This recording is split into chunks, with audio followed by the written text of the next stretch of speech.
తాకట్లో ఉన్న మీ బంగారాన్ని విడిపించి ఆ రోజు ఆన్లైన్ రేటుకి కొంటాం. Sharma gold company.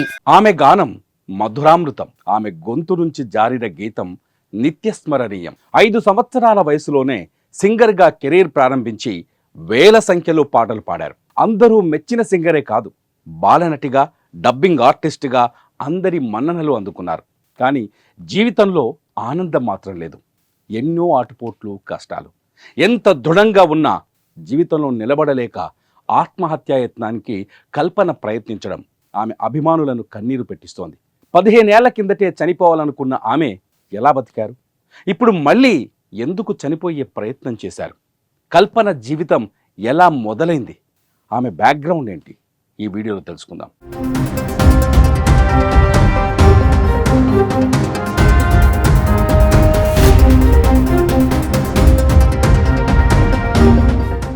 TS Raghavendra, Sulochana దంపతులకు కల్పన జన్మించారు.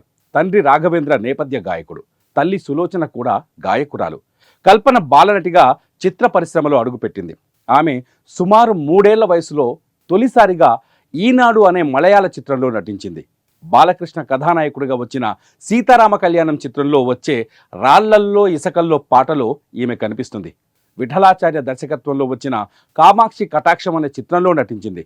బాలనటిగా దక్షిణ భారతీయ భాషల్లో సుమారు 30 సినిమాల్లో నటించింది కల్పన. తల్లిదండ్రులు గాయకులు కావడంతో నటనలోనే కాకుండా సంగీతం వైపు ఆమె ఎక్కువగా అడుగులు పడ్డాయి. 5 సంవత్సరాల వయసులోనే సాలూరి వాసురావు సంగీత దర్శకత్వంలో మొదటి పాటను పాడింది. తర్వాత కల్పన అంచెలంచెలుగా ఎదిగింది. కెరియర్ని తమిళంలో మొదలుపెట్టినా కూడా తెలుగులో కూడా మంచి గుర్తింపు తెచ్చుకున్నారు. తెలుగు, తమిళం, కన్నడ, మలయాళం భాషల్లో 3000కు పైగా పాటలు పాడారు. చాలా కష్టమైన పాటను అలవోకగా పాడగల సత్తా ఉన్న గాయని కల్పన. ఎంతటి కఠోరమైన పాటలను అయినా కూడా చాలా తేలికగా పాడగల ప్రతిభ ఆమె సొంతం.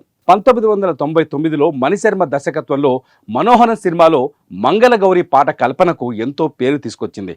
మెలోడీ సాంగ్స్తో పాటు రాగాలాపనమైన అనేక పాటల్ని పాడారు.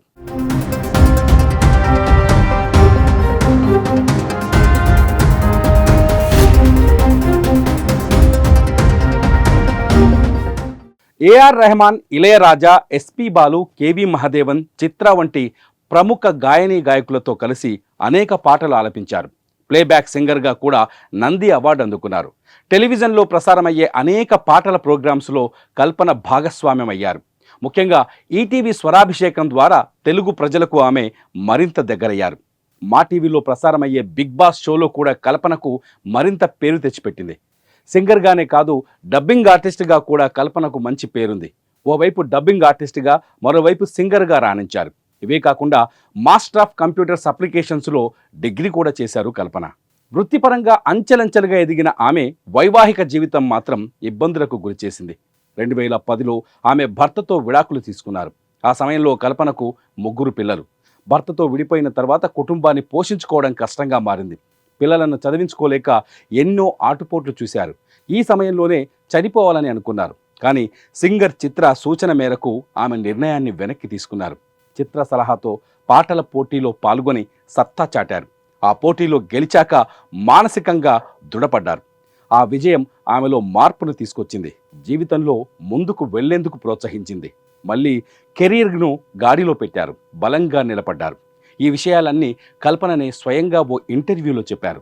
తర్వాత చెన్నైకు చెందిన వ్యాపారవేత్త ప్రసాద్ను రెండో పెళ్లి చేసుకుని జీవితం సాగిస్తున్నారు. కానీ ఇప్పుడు మళ్ళీ ఆత్మహత్యా యత్నానికి ప్రయత్నించడం సంచలనంగా మారింది.